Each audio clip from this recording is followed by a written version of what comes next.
Hello everyone, welcome to Deaf Classes, and today we are going to start a new topic, and the topic is tangent, normal, सब tangent and सब normal.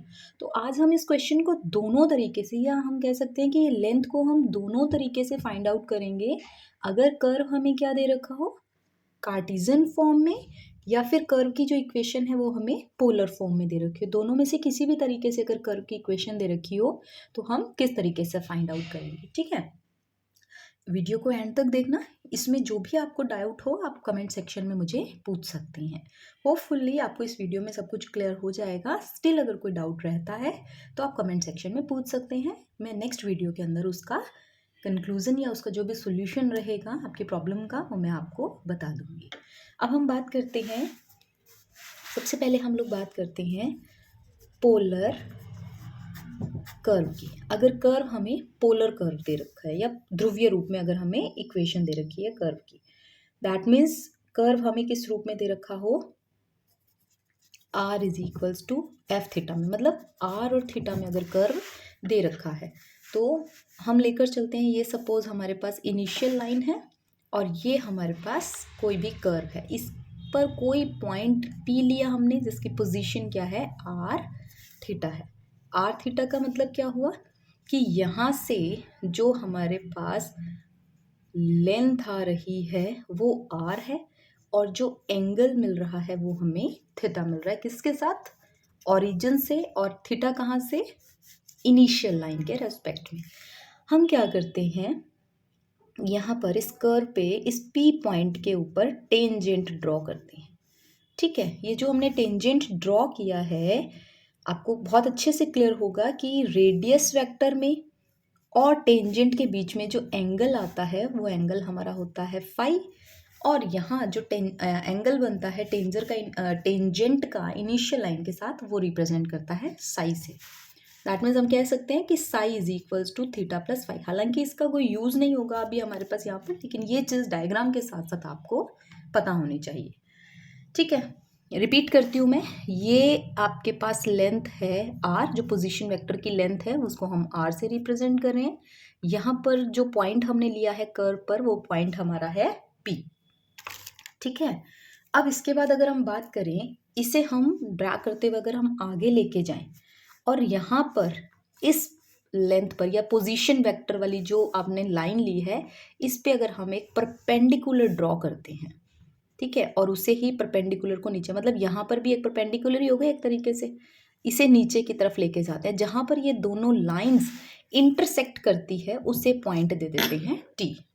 Clear. अब ये P और T की जो length होगी, या ये जो पूरी की पूरी लाइन आपके पास आई है, लाइन सेगमेंट ही कहेंगे हम क्योंकि ये पूरी एक लेंथ है हमारे पास, इस PT को हम कहते हैं पोलर टेंजेंट। पोलर, वैसे मैंने नाम भी ऐसा ही दिया है जिससे आपको पता लग जाए कि ये PT है तो पोलर टेंजेंट है। ठीक है, क्लियर टू ऑल। हमने क्या किया, वही पोजीशन ली, P पॉइंट, रेडियस वेक्टर हमने लिया, इसकी पोजीशन है हमारे पास, या इसकी लेंथ है हमारे पास r, और एंगल बना रहा है theta with respect to initial line. Radius vector और टेंजेंट के बीच में एंगल जो बनता है वो फाई एंगल बनता है। क्लियर। अब हमने रेडियस वेक्टर पर एक परपेंडिकुलर ड्रॉ किया जिसे हम नीचे की तरफ अगर लेकर जाते हैं तो जिस पॉइंट पर वो टेंजेंट को कट करता है उसे टी बोलते हैं, और इस लेंथ को ही हम क्या बोलते हैं, पोलर टेंजेंट। क्लियर। इसे अगर हम नाम दे ओ, तो ये जो ओ टी लेंथ होगी वो हमारे पास क्या होगी, पोलर सब टेंजेंट। क्लियर। ये हमारे पास पोलर टेंजेंट, और O से लेकर T तक की लेंथ हमारे पास क्या हो जाएगी, पोलर सब टेंजेंट। क्लियर। अब हम क्या करते हैं, इस टेंजेंट के ऊपर, ये जो हमने यहाँ से टेंजेंट ड्रॉ किया है, इस टेंजेंट के ऊपर हमने एक परपेंडिकुलर डाला है ये। ठीक है, यहाँ से अगर हम परपेंडिकुलर डालते हैं तो ये लाइन जहाँ कट करेगी उसे नाम दे दिया हमने N। ये टेंजेंट लाइन के ऊपर परपेंडिकुलर डाला, दैट मीन्स टेंजेंट के साथ इसका जो एंगल है वो कितना है, 90 डिग्री का है। PN को हम बोलेंगे पोलर नॉर्मल। यही जो लाइन है आपकी क्या कहलाती है, पोलर नॉर्मल। O से लेकर N तक के बीच की जो लेंथ होगी वो हमारी क्या कहलाती है, पोलर सब नॉर्मल। ये तो ये हो गई कि इनकी पोजीशंस क्या है और इनकी डायग्राम के अंदर इनकी जो वैल्यू है या डायग्राम के अंदर ये कहाँ कहाँ पर होती हैं वो मैंने आपको बता दिया। अब हम क्या करेंगे, इसका फॉर्मूला डिराइव करेंगे। यहाँ मैंने 90 डिग्री डाला है, दैट मीन्स ये पूरा का पूरा भी कितना होगा, 90 डिग्री होगा, जिसमें से अगर फाई निकाल दिया तो ये वाली लेंथ, ये वाला एंगल जो रहेगा, मतलब रेडियस वेक्टर और ये पोलर नॉर्मल के बीच में वो कितने डिग्रीज का रह जाएगा, 90 में से इस फाई को माइनस कर देंगे तो बच गया 90 माइनस फाई। ये 90 डिग्री है, ये 90 माइनस फाई है, तो ये एंगल भी कितना हो जाएगा हमारे पास, फाई। अब हमें क्वेश्चन को फाइंड करने में कहीं कोई दिक्कत नहीं आएगी। इसमें आपको पता होना चाहिए कि हम फाइंड क्या कर रहे हैं, वो है कहाँ पर वैल्यू, या वो लेंथ है कौन सी, एंगल कौन कौन से, and after that everything will be so easy. सबसे पहले हम लोग फाइंड करते हैं पोलर टेंजेंट को। पोलर टेंजेंट हिंदी में अगर मैं बताऊं तो इसे बोलते हैं ध्रुवी स्पर्शी। ध्रुवी स्पर्शी, ध्रुवी स्पर्शी की लेंथ अगर हमने फाइंड करनी है तो अगर मैं इसको एक ट्रायंगल की फॉर्म में लिखूं तो ये टोटल एंगल कितना है, 90 डिग्री का। मैं ऐसे बना दूं इसे, OT। OT, यहाँ से मैंने ये OT उठाया, इसके ऊपर O पर 90 डिग्री का एंगल डल रहा है, देखो ये वाला पूरा O पर हमने 90 डिग्री का एंगल डाल दिया यहाँ से। फिर आप ये देखो कि P और T के बीच में एंगल कितना है, P और T के बीच में एंगल है फाई। ठीक है, अगर मैंने ये फाई लिया है तो ये क्या हो जाएगा, जहां पर भी आपका एंगल होता है उसके सामने वाली लेंथ आपकी क्या हो जाती है, परपेंडिकुलर। 90 डिग्री के सामने वाली क्या होती है आपकी, हाइपोटेनस। ठीक है, और जो भी यहाँ पर बच गया एंगल उसके सामने अगर अपन लेकर चले, अगर इस एंगल की बात करते तो ये परपेंडिकुलर हो जाता, यहाँ एंगल लिया तो ये परपेंडिकुलर हो जाएगा, और इन दोनों के बीच में जो होता है वो हमारा, या यूं कह सकते हैं जो बच गया वो हमारा बेस हो गया। ठीक है, अब हम बात करते हैं आगे। आपको ध्यान होगा कि यहाँ जो आपको एक लेंथ दे रखी है O और सॉरी ये P है ना, P, O और P के बीच में, O और P के बीच की जो लेंथ हमें दी हुई है वो R दी हुई है, दैट मीन्स ये हमें अवेलेबल है। हमें फाइंड करना है PT, दैट मीन्स हमें हाइपोटेनस और बेस के बारे में बात हो रही है। तो आपको ध्यान होगा परपेंडिकुलर, हाइपोटेनस और बेस कहाँ होता है, यहाँ होता है, और ये किसको बोलते हैं, कॉस को। Cos phi is equals to क्या हो गया आपके पास, बेस अपॉन में हाइपोटेनस। तो PT इज इक्वल्स टू क्या आ जाएगा, R अपॉन में cos phi. PT is equals to R sec phi. PT is equals to R square root of 1 plus 10 square phi. आपको बहुत अच्छे से ध्यान होगा कि 10 phi is equals to होता है R d theta divided by dr। तो यहाँ हम वही वैल्यू सब्सटीट्यूट कर देंगे, PT is equals to R square root of 1 plus R d theta बटे dr की होल स्क्वायर। ये हमारे पास आ गई PT। PT मतलब पोलर टेंजेंट की लेंथ।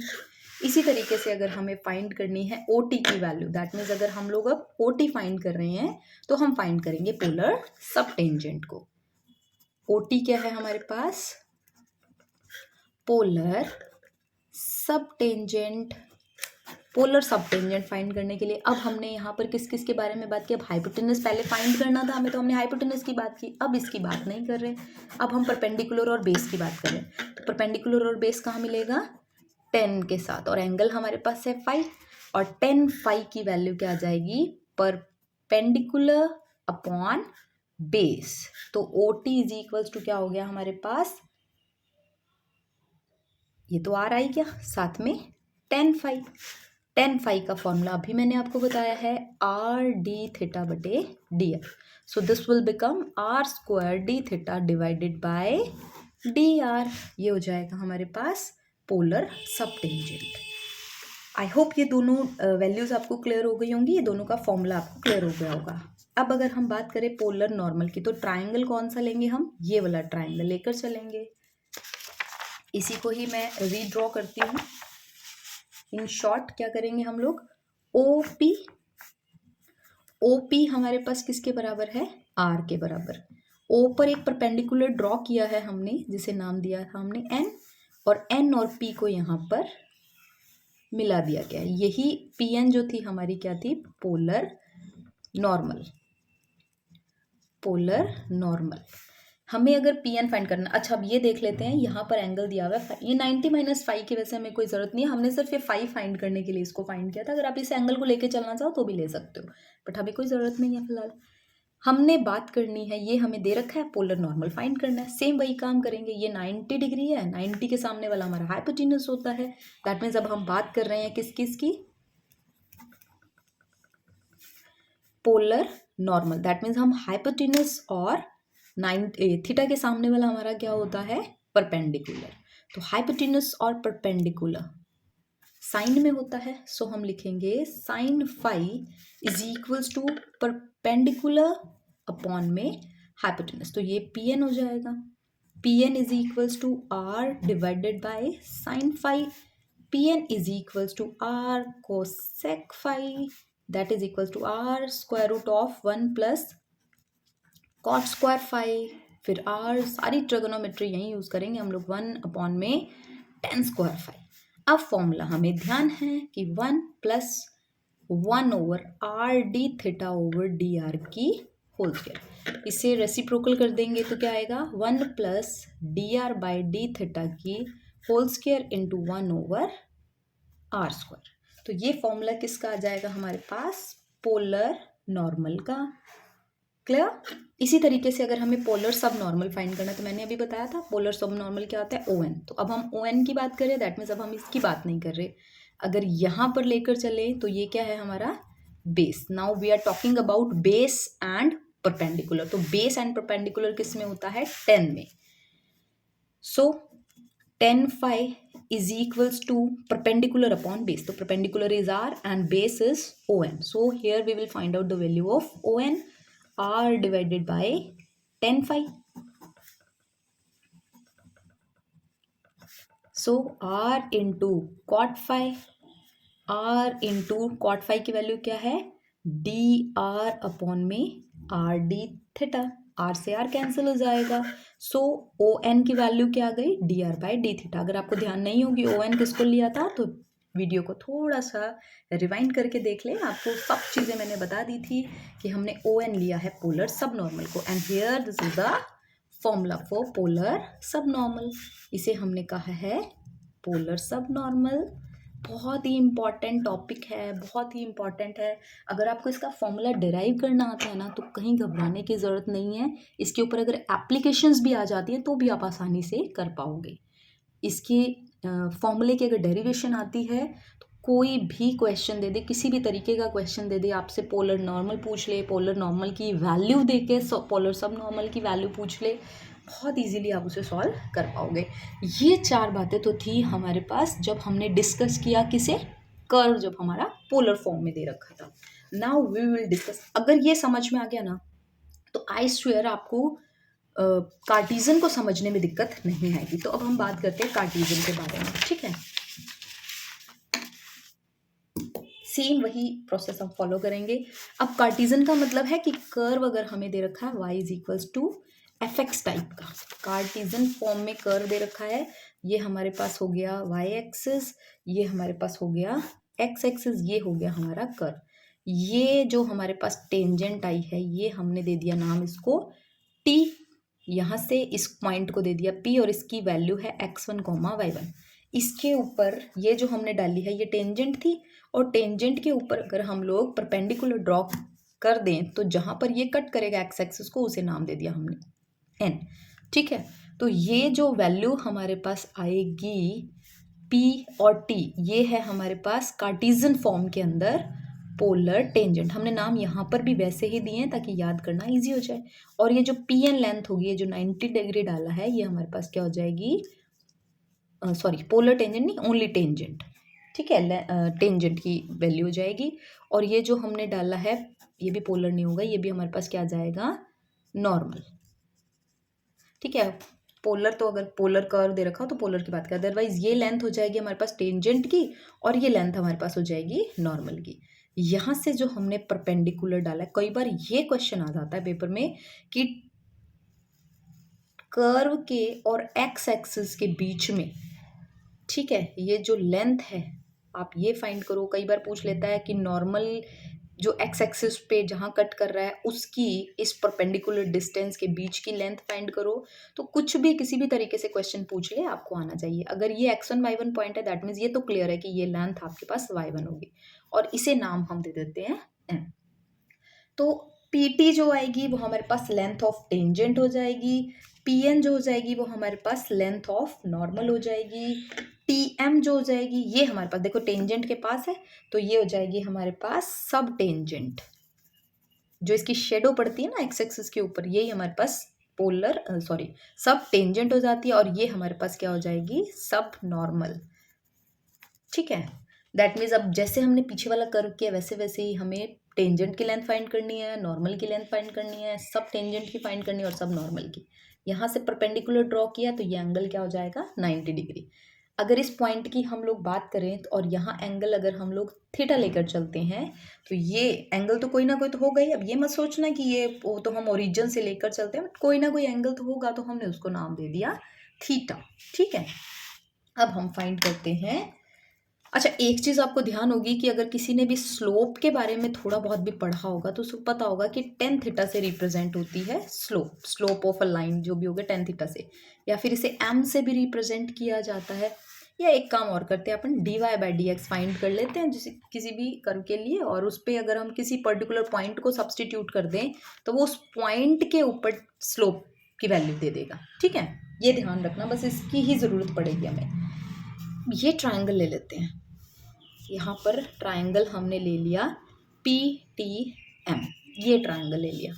हमें फाइंड क्या करना है, PT की वैल्यू फाइंड करनी है, ये हमें अवेलेबल है। थीटा के सामने वाला हो गया हमारे पास परपेंडिकुलर, है ना, ये परपेंडिकुलर हो गया, और ये 90 के सामने वाला हो गया हाइपोटेनस। तो परपेंडिकुलर और हाइपोटेनस किस में होता है हमारे पास, यहाँ होता है। So sine theta is equals to perpendicular that is y1 और हाइपोटेनस दैट इज PT। तो PT बराबर क्या आ जाएगा y1 अपॉन में sine theta. PT is equals to y1 into sine theta की जगह रेसिप्रोकल लेंगे इसका तो कॉसेक थीटा आ जाएगा। y1 इंटू कॉसेक थीटा को लिखेंगे 1 plus cot square theta, y1 into square root of 1 plus 1 over tan square theta. आपको पता है टेन थीटा क्या होता है, अच्छे से पता है। 1/10 क्या होता है, dx अपॉन dy की होल स्क्वायर। तो यही जो आपके पास लेंथ आई है PT, ये किसकी लेंथ आ गई आपके पास, लेंथ ऑफ टेंजेंट। ठीक है, किसी कर्व की लेंथ ऑफ टेंजेंट आप इस तरीके से फाइंड आउट कर सकते हैं। अब इसी तरीके से अगर आपको फाइंड करनी है लेंथ ऑफ नॉर्मल तो हम क्या करेंगे, अब इस तरफ आ जाएंगे, ये वाली लेंथ फाइंड करनी है, होगा यही 90 के सामने वाला। अच्छा, अगर ये थीटा है, ये 90 है, और ये कितना हो जाएगा हमारे पास, ये जो हमने लिया है यही वाला, ठीक है, ये एंगल हमारे पास आ जाएगा 90 माइनस थीटा। ठीक है, ये वाला एंगल कितना हो जाएगा हमारे पास 90 माइनस थीटा। आप इसको अगर फाइंड आउट करना चाहते हो तो यहाँ से देख लेना, ये थीटा है, ये 90 डिग्री है, इतना इतना एंगल कितना हो गया हमारे पास 90 माइनस थीटा। क्योंकि 180 में से क्या करेंगे, इन दोनों को ऐड करके सब्ट्रैक्ट करेंगे, ये 90 माइनस थीटा, ये वाला एंगल कितना हो जाएगा, क्योंकि इसका पूरे का टोटल 90 होना चाहिए तो इसको एंगल को क्या लेना पड़ेगा, हमें थीटा लेना पड़ेगा। अगर ये 90 है, ये थीटा है, तो ये 90 माइनस थीटा बच जाएगा हमारे पास। तो आप ऐसे भी चेक कर सकते हो, अब घबराना नहीं है कि ये एंगल 90 माइनस थीटा कैसे आ गया। ठीक है, तो थोड़ी सी अपनी 9th 10th की मैथ्स लगा लेना, क्लियर हो जाएगा। अब यहाँ पर अगर अपन बात करें ना तो एंगल यही वाला ले लेते हैं, यही लेंगे, choice is all yours. 90 minus theta नीचे है ना, समझ में भी पड़ता है कि थीटा के सामने वाला ये परपेंडिकुलर हो गया, तो परपेंडिकुलर की बात करें और 90 के सामने वाला हाइपोटेनस, परपेंडिकुलर और हाइपोटेनस फिर से वही साइन आ जाएगा, लेकिन एंगल क्या है इस बार 90 माइनस थीटा है। तो परपेंडिकुलर इज y1 और हाइपोटेनस हमारे पास क्या है PN। तो y1 is equals to, sorry है ना, y1 अपॉन में कर देते हैं यहीं पर, sine 90 minus theta that is equal to P N के बराबर आ जाएगा। So P N is equals to Y one upon में साइन इसको चेंज करेंगे तो कॉस थीटा हो जाएगा। So this is Y one into sec theta. कुल मिला के कहानी 10 तक लेकर आनी है हमें। So P N is equals to Y one square root of 1 plus 10 square theta. Now this is Y one into 1 plus 10 की value D Y by D X की होल स्क्वायर। सो ये किसकी वैल्यू आ गई आपके पास, P N, that is our normal. ठीक है, लेंथ ऑफ नॉर्मल हमारे पास कितनी आ गई, ये आ गई। क्लियर है। जब कार्टीजन में ले रहे हैं तो पोलर वर्ड यूज़ नहीं करेंगे, मैंने यहाँ पर शुरू में लिख दिया था, वो पोलर वो पीछे फ्लो में आ गया था, तो ध्यान रखना थोड़ा सा, इतना सा तो आप लोग देख ही लोगे ना, ये तो समझ में भी पड़ रहा है कि ये अपने पास क्या है। ठीक है, चलिए अब अगर ये फाइंड कर लिया तो इसमें क्या बड़ी बात है। अब यहाँ पर अगर जो चीज़ आपके पास परपेंडिकुलर ये ले लिया था, तो अब हमने यहाँ पर हाइपोटेनस लिया था, तो अब जो बच गया वो हमारे पास क्या बचा, बेस। दैट मीन्स बेस और परपेंडिकुलर को लेना है, तो अब हम फाइंड करते हैं sub tangent, length of sub tangent. अब लेंथ ऑफ सब टेंजेंट कैसे आएगी, length of sub tangent find करने के लिए हमें टी एम की वैल्यू फाइंड करनी है। सो आपको ध्यान होगा कि tan theta is equals to क्या होता है हमारे पास, परपेंडिकुलर अपॉन में, फटाफट बता दो, base y1 over T M. इतना सोचना ही नहीं चाहिए था। चलिए y1, अब टी एम की वैल्यू निकालेंगे तो क्या आ जाएगी हमारे पास, y1 अपॉन में tan theta, and you know what is tan theta, D Y by D X, तो ये उल्टा हो जाएगा और डी एक्स अपॉन में डी वाई हो जाएगा। ये सब टेंजेंट की वैल्यू आ गई। अब हमने यहाँ फाइंड करना है सब नॉर्मल की, तो इसमें भी हम लोग y1 लेकर चलेंगे और बेस को लेकर चलेंगे, लेकिन एंगल क्या हो जाएगा यहाँ पर 90 माइनस थीटा। सो सब नॉर्मल, ठीक है, सब नॉर्मल की वैल्यू क्या आएगी, y1 अपॉन में M N that is equals to 10 90 minus theta. ये इधर ही आ गया 90 माइनस थीटा, इसको ऐसे ही देख लो ना। तो एम एन की वैल्यू क्या आ जाएगी, y1 अपॉन में 10, इसको चेंज करेगा, ये आ जाएगा cot theta. M N is equals to y1 into 10 theta.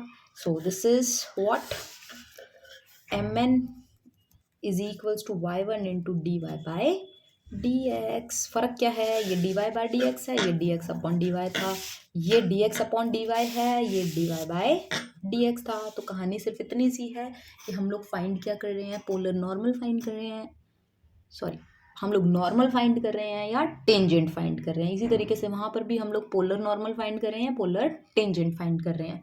तो इसी के अकॉर्डिंग जैसा भी आपको कर्व दे रखा हो, ये लेंथ आप लोग आराम से फाइंड आउट कर सकते हैं। अब ये क्यों कर रहे हैं हम लोग, क्योंकि इसका बहुत मेजर यूज़ हम लोग कर्वेचर में भी करते हैं, हम लोग पेडल इक्वेशन वाले चैप्टर में भी करते हैं, तो और बहुत से एग्जाम्स के अंदर ये पूछा भी जाता है। सो इसकी एप्लीकेशन और भी हम करेंगे नेक्स्ट वीडियो में। Thank you, stay connected.